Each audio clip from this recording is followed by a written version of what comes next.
Okay, hi, I'm Suzanne from TVMEG. How are you guys doing? Hi, Oh, Suzanne. Suzanne, Suzanne, hi, doing well, Suzanne. thanks. How are you?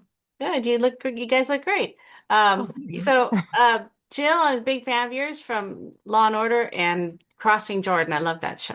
Oh, thank you, Mhm. Suzanne. I appreciate you saying that. Yeah, I need to go find it and watch it again. Actually, I don't know what streaming platform it's on to find it. I'm not even sure either. I wish I could tell you, Mhm. Yeah.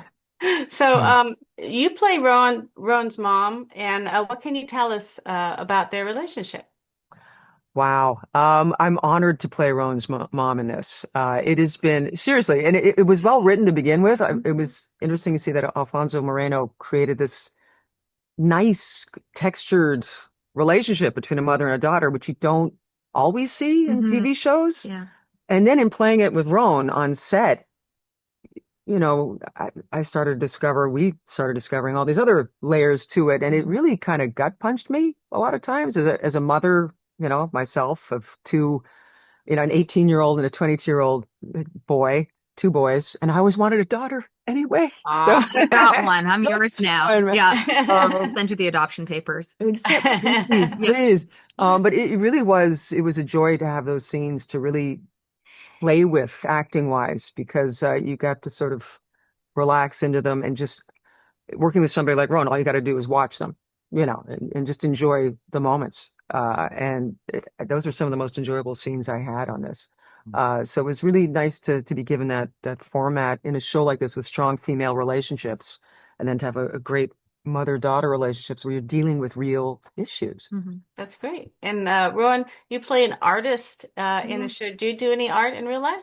Oh my God, no. It's like it's funny. I always say it's like my sister, I've got a little sister and she possesses all the like visual art mediums. Like Oh, she got all that talent and I got like acting and like kind of music and like writing, but she's like anything that you can make with your hands, that's my sister's realm. But it's so funny because every single time I was doodling, they'd be like, yeah, just draw on top of it. And I would be like, yeah, but I'm making it worse. Like I'm making it significantly worse by drawing on top of it. And Oh she's not going no. to be believable as a good artist if we're using my drawing. So I watched some videos of how people actually sketch because I was like, I wouldn't even know where to start. I know how to hold your pencil and everything. Yeah, exactly. I'm like, I can do a stick figure. It's good acting research. Yeah, yeah. yeah, yeah, yeah. I do my homework. Yeah. So, Lachlan, you play one of the first Mounties in the show. I know that you're originally from Australia, so did you know much about the Mounties before you took the role? Only what you hear through like legend or even the existing like stories about famous Mounties, Dudley Do-Right and everything. Like I grew up seeing those kind of things, right?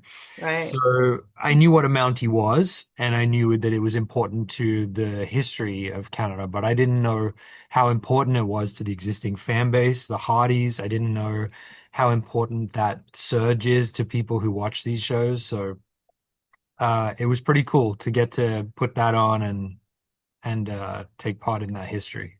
Yeah, that was awesome. I think that's the one they say they always get their man. Wasn't that? Yeah, Yeah. Mountie Yeah. always gets his man. That's right. Wonder how true that was. I I know. don't know. I'm So, more interested in getting the woman at the moment. right. Yes. Yeah. Right. Well, yeah, I've only seen two episodes. That leads very well into my question, actually. I've Mhm. only seen two episodes so far, but it appears that Olivia, Alexander, and Clayton have a bit of a love triangle. Anything else you Oh, can yes. tell us about that? Well, I think it's a really beautiful one because Olivia's presented with these two wonderful, very viable options and um and they're very different. You know, I Yeah. think that her friendship with Clayton is very much that. It's a friendship at the beginning. I don't think that she sees him like that, despite the fact that he definitely sees her in that way. But they have a lot in common. Whereas I think her and Alexander share a sense of adventure and a desire for, for things that are new. But he comes from the city and she comes from this small settlement.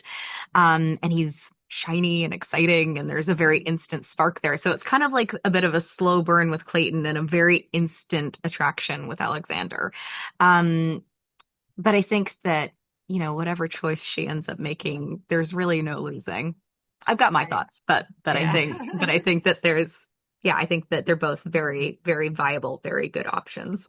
Yeah. Well, if this was a Christmas movie, one of those guys would turn out to be somebody very disappointing, and then the other would be Yeah, terrible. exactly. Oh, Totally. But I don't since think that's, yeah. I don't know, maybe there's still time for that to happen, I suppose, but I really hope it doesn't. no, I think the movies are like, that's it, that's the ending. Yeah, yeah, Yeah. But you've got exactly. hopefully many seasons to pursue those Totally. characters. Yeah. Yeah, totally. And Jill, you've been acting in TV, stage, and movies for a while, as Oh well yeah. as singing. What Oh would you yeah. what would you say is the one biggest change in the way TV shows are made from when you first started in them and now? Ooh. Oh yeah, good question. Because like when I was doing Law and Order, that was we were doing 22 episode seasons, Mhm. and on Crossing Jordan, I remember when I was pregnant too, we did Oh, 27 just to block get some extra episodes in, for me Wow. to give birth 2 months later or a month later. So it was a totally different style of filmmaking. And yeah. actually the filming of this show too was it was very condensed. I mean, we were doing a lot of pages a day, and under very extreme conditions. Um, but it's going to be an 8 episode season. So that alone is very different from what it used Right. to be, which is it sort of takes a weight off you because you see the light at the end of the tunnel a lot sooner than you Mhm. do when geez, I got 24 episodes to go. That could be a little daunting, especially for the writers too. Mhm. That's a lot of work. And for people to So watch sometimes, especially if they just want a quick binge for a yeah, Yeah, show. exactly. totally. And there's just so much content out there too, though. I feel like there's Yeah, so many streamers now. You've got cable, you've got I know. network. Yeah. So there's But so it's many nice that options. this is like a week to week format because I Yeah, think that it builds the anticipation and 100%.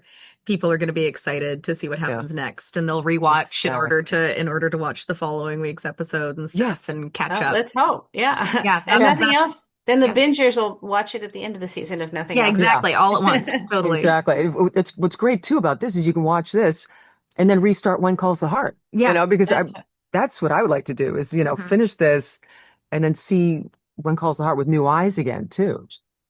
that's a good idea.